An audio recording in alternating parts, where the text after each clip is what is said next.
Alrighty, everybody, welcome back to the channel. Row of Gilead here, and today we're going to be going through the Unlock Marquee event for Udurz, the first warg in our roster. It's a cool shadow character. I'm interested to see how this warg works. So without further ado, let's just kind of jump right into it. Let's see what Erendil has to say. Ringbearer, a more unusual opportunity has arisen. In addition to the more sentient denizens of Middle-earth, some of the great beasts of the land have held great sway over its fate. Here we have Udurz, a warg known to have raided alongside the goblins of the Misty Mountains. Through a mutually beneficial relationship, the warg feeds from the goblins' prey, and Udurz treats the goblins as one of his pack. Their combined strength gives both the goblins and Udurz terrifying power on the battlefield. For those of you who weren't hip to the Hobbit, Udurz, he's not a named character, but this, if I had to pick, it's probably the warg that Azog was riding in the movie. So, you know, canonically pretty neat that they're bringing in wargs. I'm interested that it's not a mount. You don't put a goblin on top of it, but maybe that changes later on down the road. Anywho, let's get into it. Tier 1, Udurz the Unyielding is a powerful warg who becomes an indestructible wall when teamed up with his goblin allies. Tier 1 is going to be his basic ability, Feeding Fangs, deals damage and heals Udurz if this target is afflicted with bleed. Ooh, neat. All right, well, let's get in there with Udurz and see what this is all about.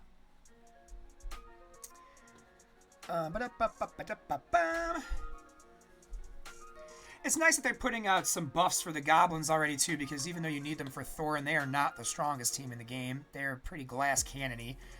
So let's see what it says about his basic. The Udurz the Unyielding is a fierce warg that will protect the pack above all by clawing and biting down his enemies. Feeding Fangs deals damage and heals Udurz if the target is affected with bleed. So yeah, let's get that bleed. Alright. I don't even know what half these goblins do. So this is the Archer one. Attack the target enemy for 250% damage and all other enemies for 107% damage. Gain deadly for 2 turns. So that's not terrible.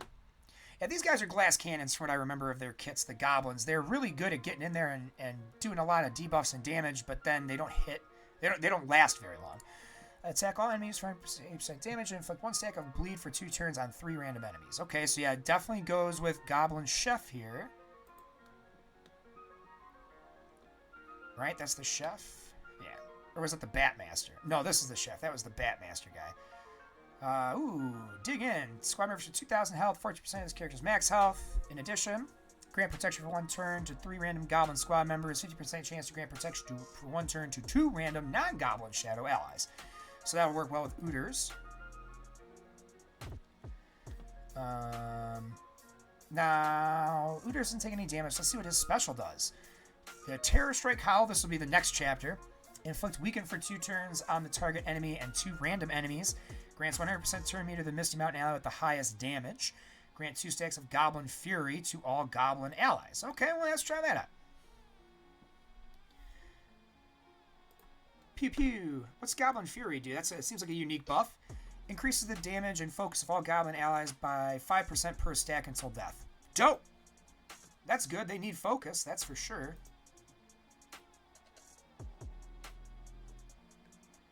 Alright. We're cruising through this. I like how his AoE is so easily refreshed, too. Alright. This might make goblins a bit better than I thought they were going to end up being. Let's see what his Gorefang. This is his special 2 or ultimate if you're a Marvel Strike Force person. Attack the target enemy for 270% damage, inflict 1 stack of bleed for 2 turns, and dispel 2 boons. Let's use that on this guy, because, you know. Well, he's going to die to the bleed as soon as it's his turn. Just kill him, why not? Don't let him attack. Let's use that Swarm. Very nice. Alright, so Udurz shaping up to be pretty neat. I'm not mad about the warg, the doggo boy, as it were. Alright, moving ahead. Tier 2, Terror Strike Howl inflicts weaken on Udurz enemies and grants Goblin Fury to all Goblin allies. In addition, it also gives turn meter to the Misty Mountain ally with the highest damage, as we read before. It's interesting, too, and I like the fact that he has stuff for non-Goblin Shadow allies as well. That's always a nice add, which basically means like he can be run on other Shadow teams, just like Gauze Ironhide can be run on other Shadow teams. So there's some potential for some overlapping play here from like the other Misty Mountain orcs, not necessarily the goblins, right? Like, you got Azog, right? You got Turdok. We got those dudes. I wonder if there's synergy there. We'll have to check the character kits when we're done with the unlock, just to kind of get a little bit of a visual of what this guy can really do. Because if you can combo him in with like, I can see him being like really strong tank for like a Gauze and other Misty Mountain orc team. Although it's clear that he is used to keep these goblins from taking fire. So that's good, right? We can just hit auto here. We know what they're doing now. We've read all their abilities. Until we get to the passives, of course. But it looks like he's going to be a strong Shadow tank, which I think is something that a universal Shadow tank is overall something that the Shadow faction desperately needs. Because, in the light side, we have Gimli, who can kind of work as a taunting tank on either team. You have Eothane, you have Eladan. There's a bunch of characters, right? Sam for the Hobbit. So, like, it's nice that they got a taunting tank on this team that's going to heal and help them, with their survivability. So here we go. The last thing is their passive. Udurz gains Provoke and retaliates whenever a Warg or Goblin ally is attacked by an enemy afflicted with Bleed. So he's going to get a counterattack essentially every time somebody with Bleed attacks. That's hot. But it has to be a Warg or another Goblin ally. So he is really fitted for maximum efficiency protecting the Goblins. Which canonically is kind of accurate, but also canonically the orcs and goblins weren't really separated into different things because of how they originally were, right? Like the goblins under the Misty Mountain were kind of like the second-class citizens to Azog and his orcs. So it's interesting that... And the orcs in the movies were the ones that rode the wargs, not the goblins. So it's very interesting that the warg is a tank pretty much strictly for this goblin team. It's not the end of the world. It's not like it's the most horrible idea. It's just canonically, I know people are going to have some issues with that because technically the goblins weren't the warg riders. The orcs were. And orcs and goblins are so close together in the grand scheme of things that like people might be thinking that's splitting hairs, but I can guarantee you that there are going to be some diehard fans in the community that are a little miffed that this isn't a more of a universal tank for at least orcs and goblins, right? Because we have Misty Mountain orcs too. We don't traditionally invest for this tier because it's a character that we're not going to use, right? So this is what we're going to call it for today. Let's go look at his kit real fast. Let's get him unlocked. Let's get our doggo boy summoned here. Really cool character picture. Ooh, actually, just look at this. This looks so cool. Just the shaded, the eyes glowing in the night. That's a neat character page. Not gonna lie. Ooh, and it looks even better. I thought he would pop a little more, but I actually kind of like him being in the shadows with the red glowing eyes. I like that a lot. I like it a lot. So he's going to be a big member of our Goblin team. For this guy, Last Stand, probably going to be your best mod stats. Last Stand and Bloodlust. You can make an argument for something like... what am I thinking of here? Something with Focus, maybe Withering, because you're applying all the bleeds and stuff too. But this character being the one you want to take most of the damage and be your tank... Last Stand's probably going to be your best primary mod set to put here. But let's see. So he has Misty Mountain as a tag. So let's just look at all of our Misty Mountain collections so far.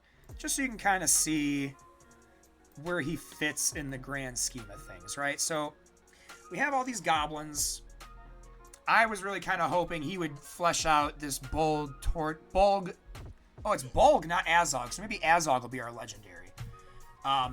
But we've got Bolg, Tordok, Nuraz. I was really... And Gruhar, or Gruher, I was really hoping that Udurz was going to be the 5th to fill out that, but instead he is a plug-and-play 5th for the Goblin team primarily. Again, he has some Misty Mountain synergies and Shadow synergies that'll let him work with the other Misty Mountain Orc team, but his callouts specifically speak to Goblins, so he's going to get the most effect with your Goblins. Now, if you're pushing for Thor in this go-around, it's probably safe to say that if you want to make that team usable outside of the Unlock event, he is going to be very important for you to push for. Maybe get the upgrades in the tier 5 done. Maybe if you're really feeling the character, buy a couple marquee things and get him up to 5. Just because if you want to actually make those goblins usable, he's going to be really essential in making sure they stay alive. We're going to have a video kind of going over our Thorin plan for my account here on the channel, but suffice to say I'm not going for him first pass. It just doesn't seem financially or play style viable, seeing as they don't have all of the dwarves that I'd want to use for that team farmable, and they don't always have they don't have the great goblin farmable yet, so outside of spending gems. So that being said, friends, that's our quick unlock and overview of Udurz. Hope you all had fun. Hope you're liking your doggo so far. I know we're doing this pretty late in his cycle, so just keep your eyes peeled for future synergies with him and goblins and maybe even the Misty Mountain Orcs. If you're looking for a shadow tank, he's probably the best universal shadow tank you can have right now, because again, he has callouts that will allow him to work well with any shadow team, but specifically he works best with the Misty Mountain Goblins. So that being said, everybody, that is it for this video today. If you found this helpful, make sure you give us a like and subscribe on the YouTubes. Follow us on Twitch if you don't already, so you can see this content when it comes out day of. You don't have to wait for me and my lazy ass to do the edits and stuff like that. But I hope you had fun. I hope you found this informative. If you did, make sure to leave a like, comment down below. And as always, friends, we'll catch you guys in the next one. Long days and pleasant nights.